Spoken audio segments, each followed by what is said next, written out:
Captain Deho walked across the massive bridge of the UES Thunderstrike. His boots made soft sounds on the metal floor as he moved between the control stations. The bridge was huge, bigger than most buildings on Earth. Giant windows showed the dark space outside filled with distant stars. "Status report," Deho said to his crew. His voice was calm and steady. He had been captain of this ship for 3 years now, but the size of it still amazed him sometimes. Commander Boram looked up from her station. She was the ship's tactical officer, in charge of weapons and defense. "All systems are working perfectly, Captain. We are on course for the Kepler 442 system. We should arrive in 6 hours." The Thunderstrike was humanity's newest Titan-class warship.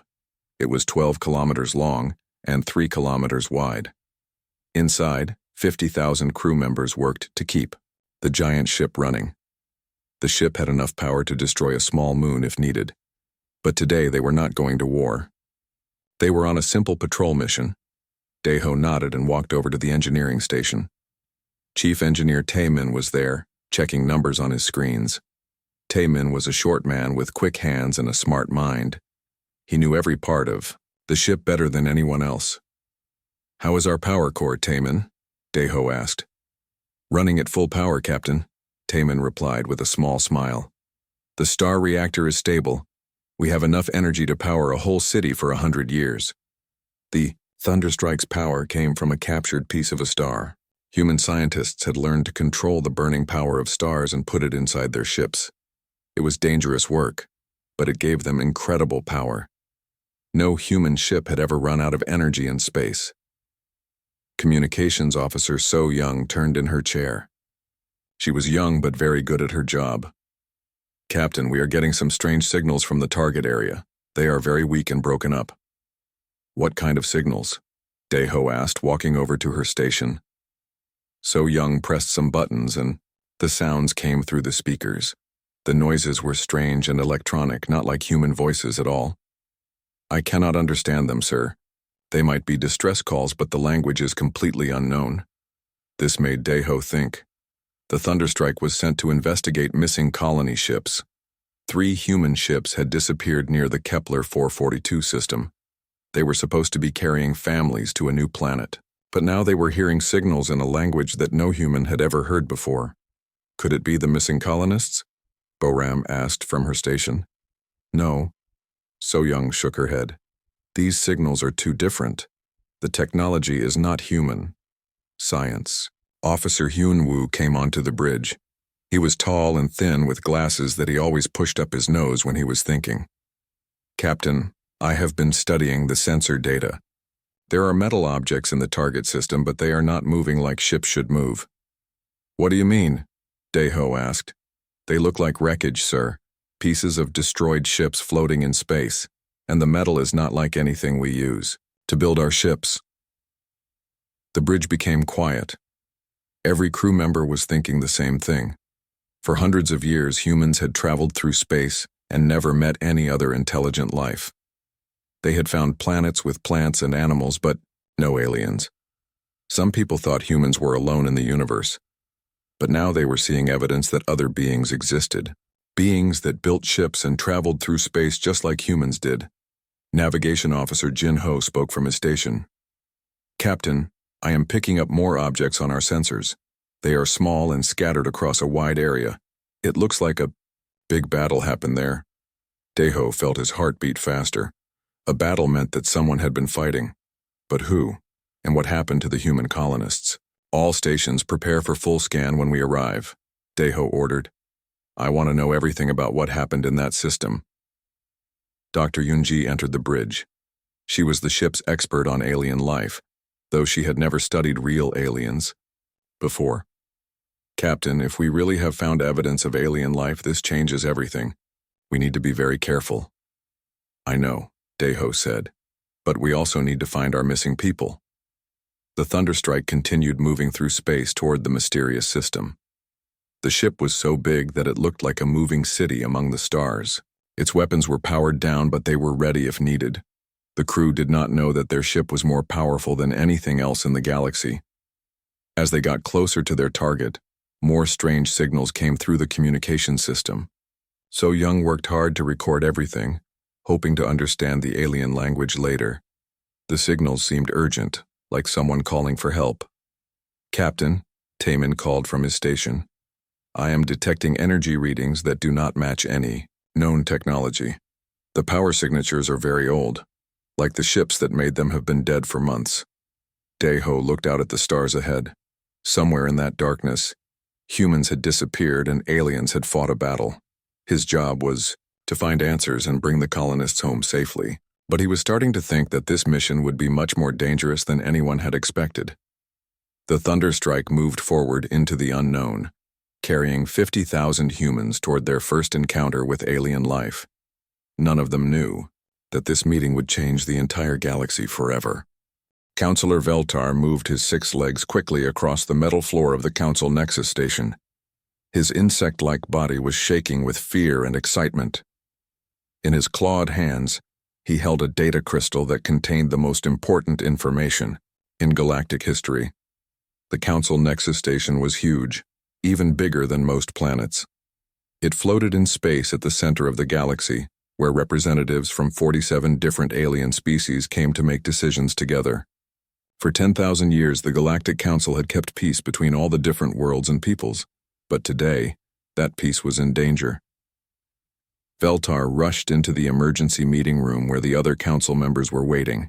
High Counselor Zephyros was there, his body made of pure energy glowing blue in the dim light.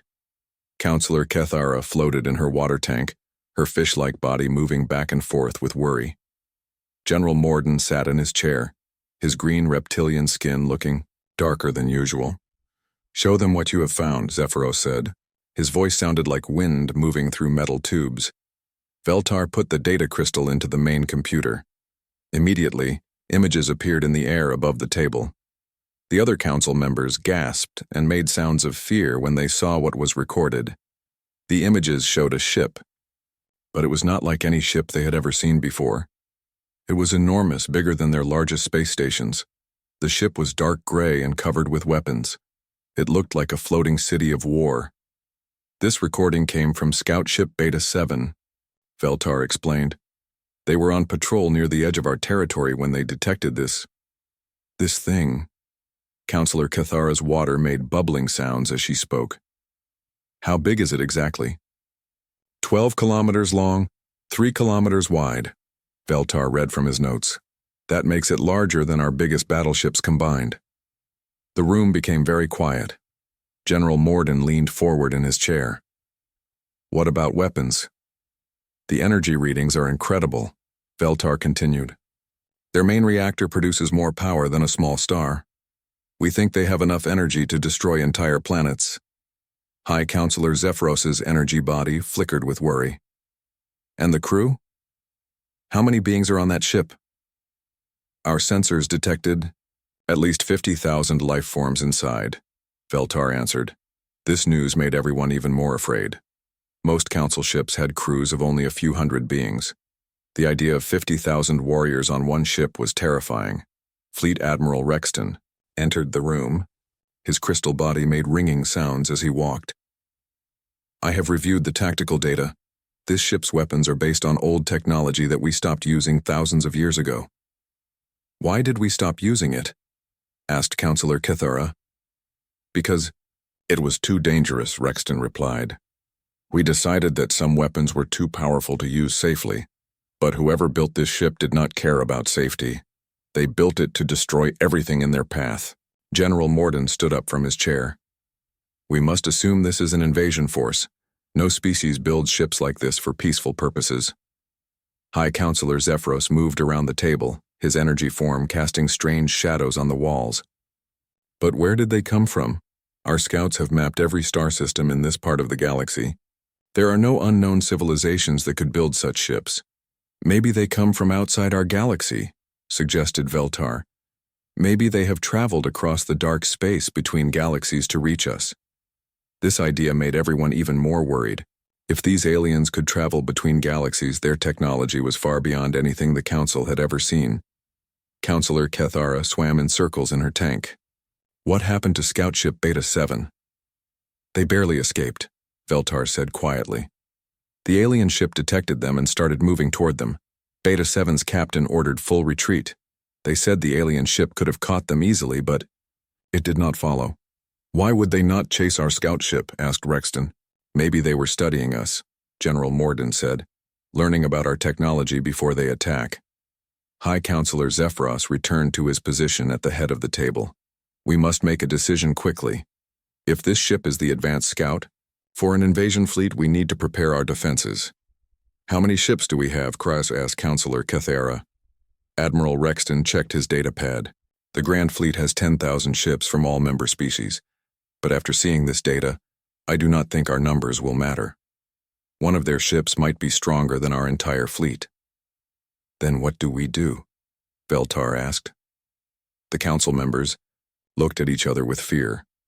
For 10,000 years they had been the most powerful force in the galaxy. They had stopped wars and kept peace between different worlds, but now they faced an enemy that could destroy them with ease. "We must try to communicate with them," High Counselor Zephyros decided. "Maybe they can be reasoned with."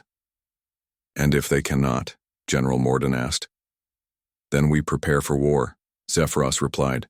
"A war unlike anything the galaxy has ever seen." Admiral Rexton began making plans. "I will mobilize the Grand Fleet. Every ship we have must be ready to fight." "But where will we make our stand?" Counselor Cathara asked. "Here," Zephyros said, looking around the station. "If they want to conquer the galaxy, they must take the Council Nexus first. We will defend this place with everything we have." As the Council members prepared for the greatest threat in galactic history, none of them knew the truth. The terrifying warship they feared was not an invasion force. It was just one human ship on a rescue mission, trying to find missing colonists. The humans had built their ships to be strong because they were afraid of the unknown dangers of space. They never imagined that their careful preparations would make them the most feared species in the galaxy. The council meeting ended with orders to prepare for war. Across the galaxy, alien species began gathering their fleets and weapons. They all believed they were about to fight for their survival against an enemy more powerful than anything they had ever faced.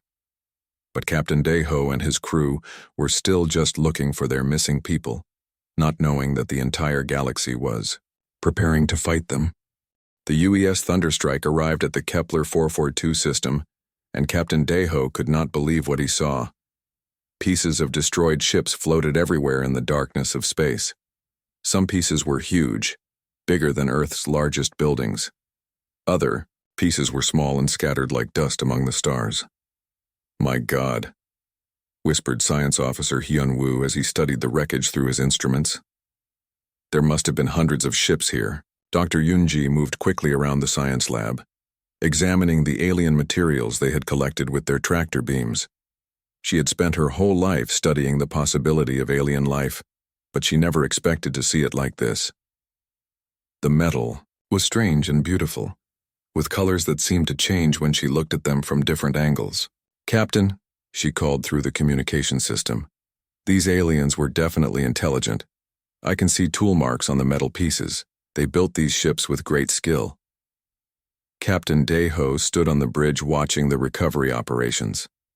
His crew was working hard to collect samples and search for survivors, but so far they had found no living aliens. Only broken ships and bodies that had been dead for months. "What do you think happened here?" Commander Boram asked. "It looks like a battle," Deho replied, "but I cannot tell who was fighting whom. All the ships seem to be built by the same people." Navigation Officer Jin Ho looked up from his station. "Captain, I am finding more wreckage in the next star system. It looks like whatever happened here spread across multiple systems." This worried Deho even more. If aliens had fought a war across several star systems, where were the winners? And more importantly, where were the human colonists who had disappeared? Meanwhile, far away at the Council Nexus station, the alien leaders were making terrible mistakes. Admiral Rexton was commanding the largest fleet in galactic history. 10,000 ships from 47 different species were gathering together, preparing for the greatest battle they had ever fought. "The alien warship is still in the target system," reported Counselor Veltar from the communications center. "Our long-range sensors show it is collecting debris and scanning everything in the area." Fleet Admiral Rexton studied the tactical displays. His crystal body made worried chiming sounds. They are studying the battlefield, learning about our technology and weapons before they attack us. How long until the Grand Fleet is ready? Asked High Counselor Zephyros. 2 more days, Rexton replied. But I do not think we should wait. Every hour we delay gives them more time to prepare their invasion. General Morden's reptilian eyes were bright with anger. We should attack, now while they have only 1 ship. If we wait, they might call for reinforcements. Back on the Thunderstrike, the crew was making an important discovery. Communications officer So Young had been working for hours to decode the alien signals they had recorded. Finally, she found something that made her heart race with excitement. "Captain," she called out, "I think I have found a message from our missing colonists." Deho rushed to her station. "Are you sure?" "Listen to this." So Young played a recording. The voice was weak and full of static, but it was definitely human. "This is Colony Ship Harmony, under attack by unknown vessels. Need immediate help. Children are aboard." The message cut off there. The bridge became very quiet as everyone listened to the terrible words. "When was this sent?" Deho asked. 3 months ago," So Young replied sadly. "Right before our people disappeared." Dr. Yunji's voice came through the speakers from the science lab. "Captain, I have found something important. Some of these alien ships have human weapon marks on them. Our people fought back." This news filled Deho with both pride and sadness. Pride because the colonists had been brave. Sadness because they were probably all dead now. "But there is something strange," Dr. Yunji continued. "The alien ships were not trying to capture our people. They were running away from something else, something that scared them so much they flew right into our colonists." "Running away from what?" Commander Boram asked. "I do not know yet," Dr. Yunji replied. "But whatever it was strong enough to destroy this entire alien fleet." Captain Deho made a decision. "We need to search the other systems. If something destroyed all these aliens, it might still be out there, and it might have our people." He ordered Navigation Officer Jinho to plot a course to the next system where wreckage had been detected. As the Thunderstrike began to move, its powerful engines lit up the darkness of space. The Council's scouts saw this immediately. "The alien warship is moving," Counselor Veltar reported in panic. "They are heading towards System TX-442B. Admiral," Rexton checked his star charts. "That system has 3 of our mining colonies. 50 million Council citizens live there." "This is it," General Morden declared. "They are beginning their invasion. We must stop them before they reach those innocent people." High Counselor Zephyros made the decision that would change galactic history. "Admiral Rexton, take the Grand Fleet and intercept them. Do not let them reach our colonies." "Yes, sir," Rexton replied. He immediately sent orders to all 10,000 ships in the Grand Fleet. "All vessels, prepare for maximum speed. We go to war." The greatest fleet in galactic history began moving toward what they thought would be the most important battle ever fought. Ships from dozens of different worlds joined together, their crews ready to die to protect their families. But Captain Deho and his crew had no idea that anyone was coming to fight them. They were just looking for their missing people and trying to understand what had happened to the aliens who died in this place. As the 2 forces moved toward each other through the darkness of space, neither side knew that they were about to meet in a battle that no one actually wanted to fight. The humans thought they were alone in their search for survivors. The Council thought they were about to face the greatest invasion force in galactic history. The misunderstanding that would shake the entire galaxy was about to become much, much worse. Admiral Rexton stood on the bridge of his flagship, the Cosmic Unity, watching the sensor displays with growing fear. His crystal body was ringing with nervous energy as 10,000 ships of the Grand Fleet moved through space toward their target. "Distance to the alien vessel?" he asked his navigation officer. 2 hours until contact, Admiral," came the reply. Rexton looked at the tactical display showing their enemy. The single human ship appeared as a massive red dot on the screen, much larger than the symbols representing his own fleet. Even his flagship, the pride of the Council Navy, would fit inside one of the alien ship's weapon bays. All ships, maintain formation, Rexton ordered. Do not attack until I give the command. He wanted to try communication first, though he doubted it would work. In his experience, species that built warships like mobile planets were not interested in peaceful talks. On the Thunderstrike, Captain Deho was completely unaware that the largest fleet in galactic history was approaching. Navigation Officer. Jinho was focused on scanning the new star system they had entered, looking for more clues about what had happened to their missing colonists. Captain, Jinho called out, I am detecting multiple objects approaching our position. They appear to be ships. How many ships? Deho asked, walking over to look at the displays. I count 10,000 vessels, sir, Jinho replied, his voice showing confusion. They are arranged in military formation. Commander Boram looked up from her tactical station. Could they be the aliens who attacked our colonists? No, Science Officer, Hyunwoo said, studying his instruments. These ships are completely different from the wreckage we found. Different technology, different designs. Captain Deho felt excitement building in his chest. Then we have found living aliens. This could be the greatest discovery in human history. Communications Officer So Young was already working to establish contact. Captain, I am receiving signals from the approaching fleet. They are using mathematical patterns, like a universal language. Can you understand it? Deho asked. I am working on it, sir, So Young replied, her fingers moving quickly over her controls. Meanwhile, linguist Seijin had arrived on the bridge.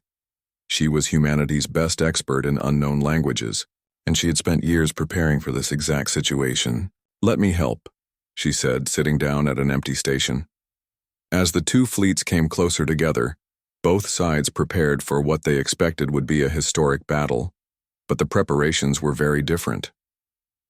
Admiral Rexton ordered his ships to spread out in attack formation. All vessels charge weapons and prepare for combat. Remember, we are fighting for the survival of every species in the Council. The Grand Fleet moved like a living thing, 10,000 ships taking positions around the much larger human vessel. Each ship was ready to fire everything they had at the enemy. But on the Thunderstrike, Captain Deho was ordering the exact opposite. All weapon systems powered down to minimum. I want these aliens to know we come in peace. Chief Engineer Tae-min looked confused. Sir, are you sure? That is a very large fleet approaching us. I am sure, Deho replied. We are explorers, not conquerors. Let us act like it. As the ships came close enough to see each other clearly, both sides realized how wrong their assumptions had been. The Council fleet could see that the human ship was indeed massive beyond their worst fears, but the humans could see that the alien fleet was not aggressive. They were terrified. Captain, linguist Seijin called out, I have translated their first message. What does it say? Deho asked.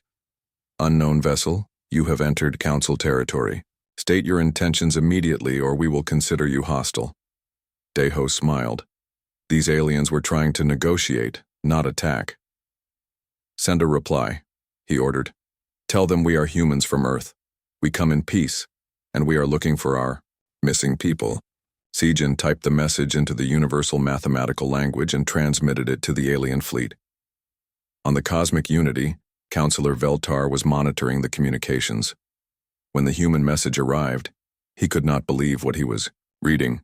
Admiral, he called to Rexton. They say they are looking for missing people. They claim to be on a rescue mission. Rexton's crystal body rang with disbelief. A rescue mission? With a ship that could destroy our entire fleet? That is what they are saying, sir, Veltar replied. The confusion grew worse when the humans sent detailed information about their missing colonists. They included pictures of the destroyed alien ships they had found, and asked if the Council knew what had happened. Admiral Rexton studied the images and felt his fear change to amazement.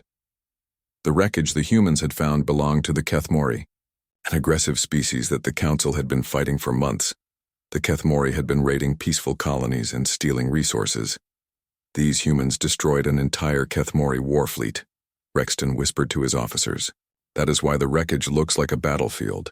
The humans rescued those colonies from the raiders. But this realization made the council even more afraid.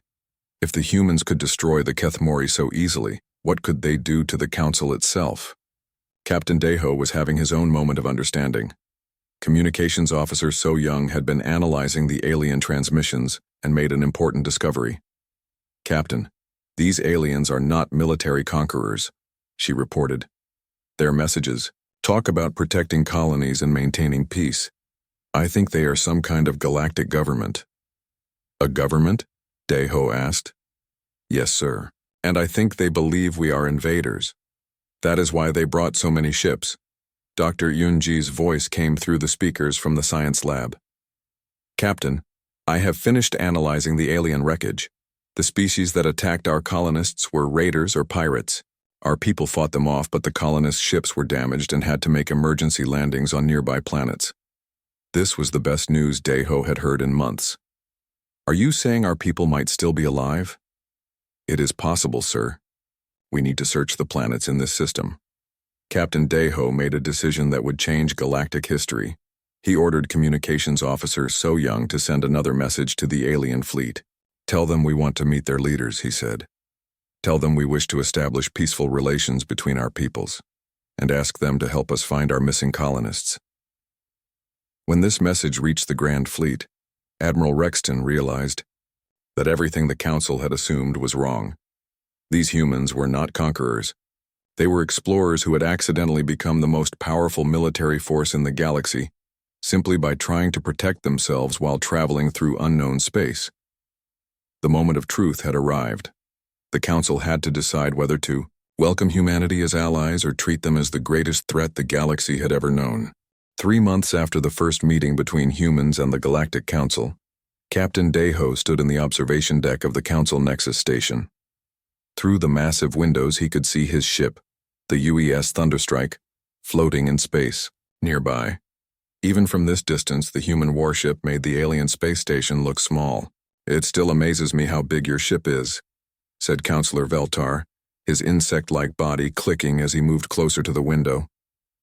"When we first saw it, we thought it was a space station, not a single vessel." Deho smiled politely. "We build our ships to last a long time in deep space. We never know what dangers we might find out there." What Deho did not say was that the Thunderstrike was already considered old by human standards. Earth's shipyards were building newer Titan-class vessels that were even larger and more powerful. The Council did not need to know that yet. Commander Boram and Dr. Yunji entered the observation lounge. They had been attending meetings with Council scientists, sharing information about human technology and learning about alien species. The cultural exchange was going well, but everyone could feel the tension underneath the friendly conversations. "How are the negotiations going?" Deho asked them. "Slowly," Boram replied. "The Council wants security guarantees. They are afraid that humanity might decide to conquer their worlds." Dr. Yunji looked sad. "I understand their fear, but it makes me wish we had built smaller ships. We never wanted to frighten anyone." High Counselor Zephyros appeared in the lounge, his energy body glowing softly blue. "Captain Deho, the Council has reached a decision. Would you please come to the main chamber?" As they walked through the station's corridors, Deho noticed how the other aliens looked at him and his crew. Some seemed curious, others afraid. A few appeared angry. Word had spread throughout the station that the humans' rescue ship was more powerful than the entire Grand Fleet combined. The main council chamber was enormous, with seating for representatives from all 47 member species. But today, most of the seats were empty. Many species had decided not to attend this historic vote, too frightened to be in the same room as the humans. Ambassador Youngsu was already there, standing at the center of the chamber. He was humanity's first diplomatic representative to the aliens, chosen because he was good at making people feel comfortable. But even he looked nervous as he waited for the council's decision. Fleet Admiral Rexton stood up to speak. His crystal body caught the light and threw rainbow patterns on the walls. "The council has debated for 3 months about humanity's place in our galactic community. We have reached a conclusion. The chamber became very quiet. Deho could hear his own heartbeat as he waited to learn humanity's fate. We offer humanity full membership in the Galactic Council, Rexton announced, but with one condition. What condition? Ambassador Young-Soo asked. High Counselor Zephyros answered. Humanity must accept the role of guardian species. Your military will be responsible for protecting all Council worlds from external threats. Deho felt confused. We did not ask to become anyone's protector. We just want to explore space and find new homes for our people. Counselor Cathara rose from her water tank, her fish-like body moving with agitation. You may not want the role, but you have it whether you accept it or not. Your single ship could destroy any fleet we send against you. That makes you the dominant military power in the galaxy. General Morden nodded his reptilian head in agreement. We have 3 choices. Make you our allies, try to destroy you before you grow stronger, or live in constant fear that you will attack us someday. The third option is unacceptable, Admiral Rexton added. The second option is probably impossible. That leaves only the first choice. Ambassador Young-Soo looked at Captain Deho and his crew. They had not come to space to become galactic overlords. They just wanted to find their missing colonists and explore the stars peacefully. What would being guardian species mean exactly?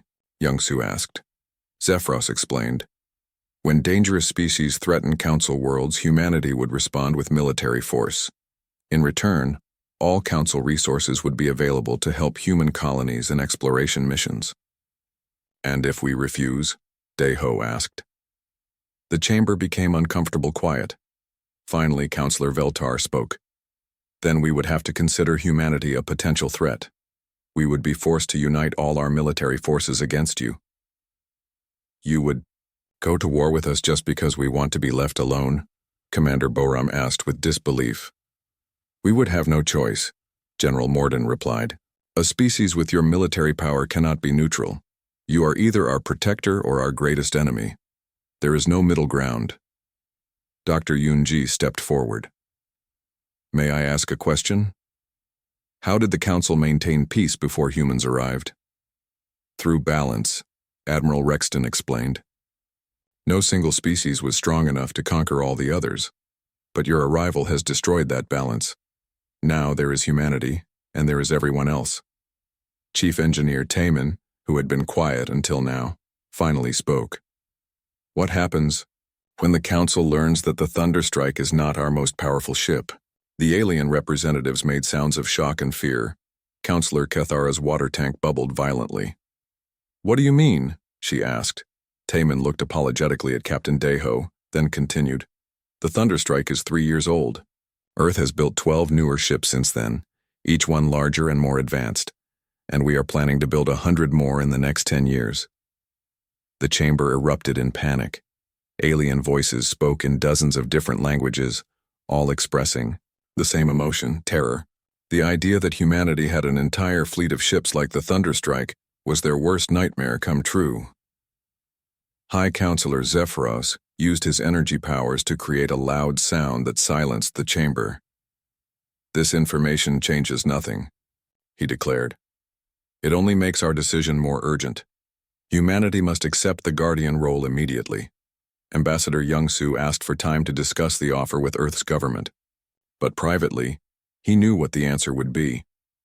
Humanity had not chosen to become the galaxy's dominant power, but they could not escape the responsibility that came with their strength. Captain Deho looked out through the chamber's windows at his ship floating in space. The Thunderstrike had been built to protect human explorers from unknown dangers. Now it had accidentally made humanity the most feared species in the galaxy. We accept, Young-Soo announced after consulting with his team. Humanity will serve as guardian species for the Galactic Council. The vote was unanimous. For the first time in galactic history, one species had been given authority over all the others, not because they had conquered anyone, but because they had built their defenses so well that no one else could challenge them. As the meeting ended and the alien representatives returned to their ships, Captain Deho stood alone in the observation lounge. Commander Boram joined him looking out at the stars. Do you think we made the right choice? She asked. I do not know. Deho replied honestly. We came to space to find new worlds and make friends with other species. Instead, we accidentally became their rulers. Maybe that is not so bad, Boram suggested. At least now we can make sure that species like the Kethmori raiders do not attack innocent colonies. Deho nodded slowly. Perhaps there was wisdom in the Council's decision.